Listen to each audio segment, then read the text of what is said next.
Pemirsa, selain orang lanjut usia dan orang yang memiliki riwayat penyakit penyerta, anak dengan HIV/AIDS adalah salah satu kelompok yang rentan terhadap penularan COVID-19. Ya, sulitnya mendapatkan pengobatan dan keterbatasan dalam menjangkau pelayanan kesehatan selama pandemi menjadi tantangan bagi ADA.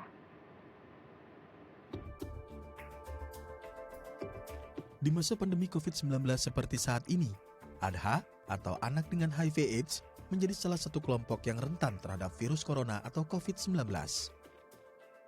Keterbatasan kesehatan membuat ADHA memiliki risiko tinggi tertular COVID-19.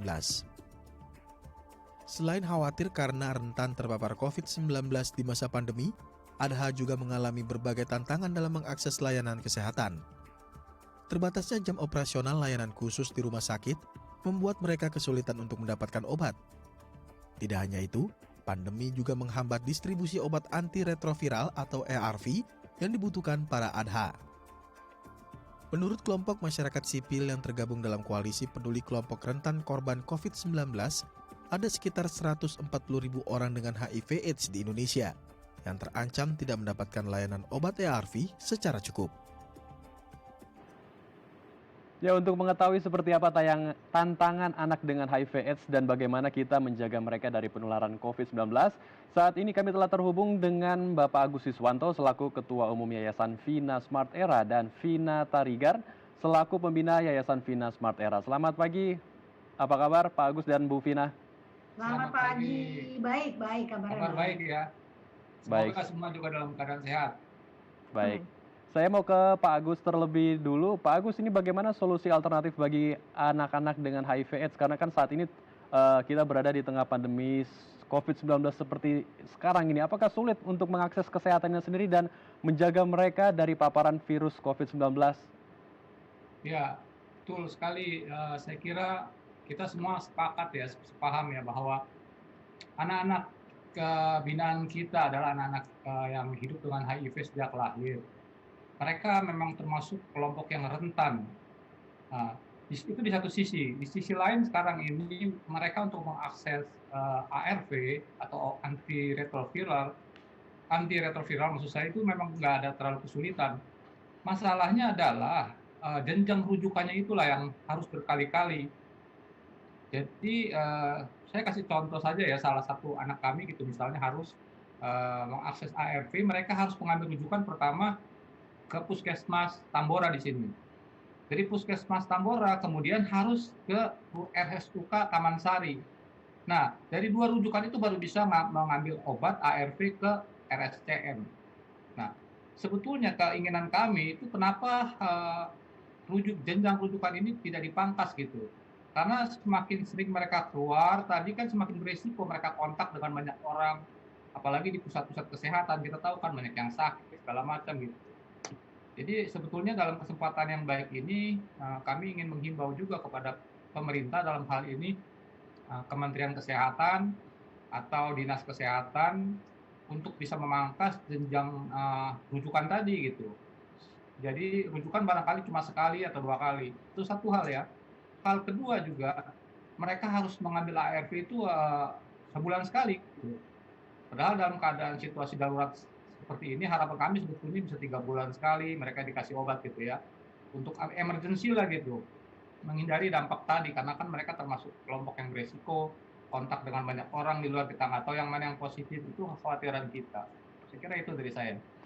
Baik, kalau kita lihat ini kendalanya cukup kompleks, bagaimana jenjang untuk mendapatkan obatnya begitu panjang dan harus berkali-kali ke vaskes dan ini sangat potensial untuk terpapar COVID-19. Kita ke Ibu Vina.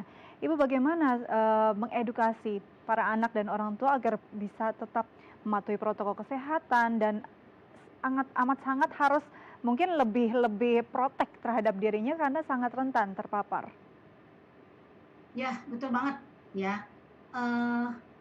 Seperti yang tadi Pak Agus bilang, semakin sering keluar, semakin kemungkinan terpapar semakin tinggi. Nah, kalau kesulitan-kesulitan yang saya alami di yayasan itu misalnya, kita kan harus logistik kan harus ada ya. Jadi mau nggak mau, minimal itu ke pasar itu paling nggak 4 hari sekali gitu loh. Walaupun kita stok, nggak mungkin stok sampai sebulan gitu. Nah, Itu juga yang kita lakukan ke caregiver yang ada di luar sana gitu loh. Jadi kita bilang tolong kalau memang perlu banget ke pasar, ya pakailah yang 3M tadi gitu ya. Jadi hand sanitizer itu harus selalu dibawa, masker, jaga jarak, itu sih yang kita bekali ke caregiver dari anak-anak yang ada di luar gitu. Tapi kalau yang ada di dalam ya itu adalah yang saya bilang tadi, ya kudu harus gitu. Karena ya kita tahu anak-anak ini kan memang rentan ya, karena yang digrogoti oleh si HIV itu adalah kekebalan tubuhnya gitu. Nah, kita benar-benar harus memantau minum ARV-nya kalau di asrama. Jadi saya harus turun itu. Kalau mereka minum saya harus turun. Harus saya yakinkan bahwa memang dia sudah memakan obat itu gitu.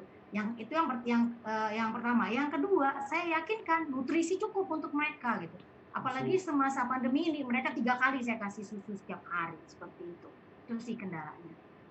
Jadi extra protect dan juga Iya, extra effort untuk harus. bisa menjaga kesehatan. Betul. Pak Agus, kalau kita lihat ini kan memang sangat rentan dan potensial. Sampai detik ini apakah memang anak-anak sudah dengan usaha yang begitu luar biasa bisa terjaga dengan baik atau memang ada yang sempat terpapar dan bagaimana kondisinya? Syukurnya alhamdulillah sampai hari ini anak kami belum ada yang terpapar ya. Harapannya ya seterusnya nggak terpapar gitu. Jangan sampai ya Pak ya. Ya jangan sampai. Jadi karena rentan saya khawatir sekali kalau mereka terpapar kondisi begitu, barangkali mereka bisa ada kondisi lebih parah gitu dibandingin orang-orang yang lain barangkali ya. Itulah kekhawatiran itu yang membuat kami terus menjaga memantau kesehatan mereka. Baik, saya masih ke Pak Agus nih Pak. Saat ini kan ada belasan bahkan hingga puluhan anak-anak yang didampingi ya. Lalu bagaimana dengan pendampingan ekstra yang harus dijalani setiap hari? Apakah ada orang-orang atau relawan yang dilibatkan untuk mendampingi anak-anak tersebut? Karena kan kalau anak-anak hanya meminum obat setiap hari, kemudian mengisolasi diri sendiri di ruangan atau di kamar, ini kan pasti akan jenuh mereka. Apakah ada pendamping khusus bagi per satu anak atau bagaimana sistemnya? Oh, nggak ada ya. Kebetulan kita juga di sini ada asisten yang khusus merawat anak-anak ya. Dia itulah, jadi ada satu keuntungan juga saat ini kan proses belajar dari rumah kan, proses online gitu. Nah, anak-anak sekarang sibuk dari pagi sampai kira-kira jam 2 jam 3 itu belajar gitu. Tugas-tugas sekarang lewat online lumayan berat gitu. Ada yang anak yang SD, ada yang di SMK gitu. Mereka belajar lah. Sisa waktu itu kira-kira jam 2, jam 1 selesai belajar, mereka istirahat tidur gitu. Nah, jadi untuk hal itu memang jenuh, pasti jenuh ya, karena kita melarang mereka keluar, kecuali ada hal yang darurat. Misalnya kadang-kadang ada siswa juga yang harus mengantar tugasnya ke sekolah, tugas yang tertulis begitu, yang tidak melalui online. Tetapi di luar dari itu, kita juga sangat menghindari mereka kontak ke dunia luar ya. Kita ada TV, ada hiburan, kita bisa main sama-sama. Itulah paling hiburan di dalam begitu ya. Baik, ini memang harus benar-benar seksama juga melihat perkembangan dan menjaga mereka agar tetap terjaga dari paparan virus ini. Ibu Vina, selama Ibu mendampingi anak-anak, ada tidak mungkin pertanyaan dari mereka atau bagaimana menjelaskan tentang kondisi pandemi saat ini? Kalau yang dewasa ya, seperti yang SMK, SMP gitu, mereka memang udah kita buka status mereka gitu. Kamu ini HIV loh, kamu ini harus minum obat dengan teratur loh, kayak gitu-gitu. Dan kita juga berikan informasi-informasi mengenai CASPRO, kesehatan reproduksi. Jadi kita kasih tahu ini namanya, kita bukan ngomong yang jorok-jorok. Di awal saya udah ngomong, kita ngomong kesehatan. Jadi ini namanya vagina, ini namanya penis, ini kalau begini nanti begini, kalau ini begini, kayak gitu-gitu. Kita kasih tahu. Jadi jangan sampai dia tahu nanti dari luar sana gitu. Yang salah dia taunya, itu yang kita sulit gitu.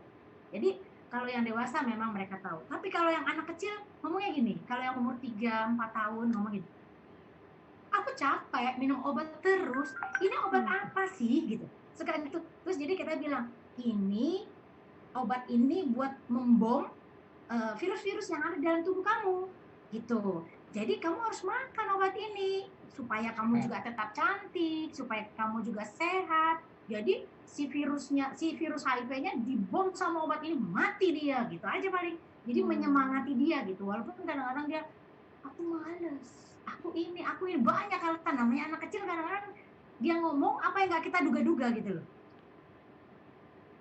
Bahkan dia bisa ngomong gini, ibu kok nggak makan obat ini gitu. Ibu kok nggak makan obat ini, kok aku ajak ayo dong sama-sama minum obatnya gitu. Jadi ya itu yang membuat kadang-kadang, nah kita kadang-kadang kalau dia pertanyaan seperti itu kita alihkan. Jadi terkadang kita juga berdiskusi sama mereka.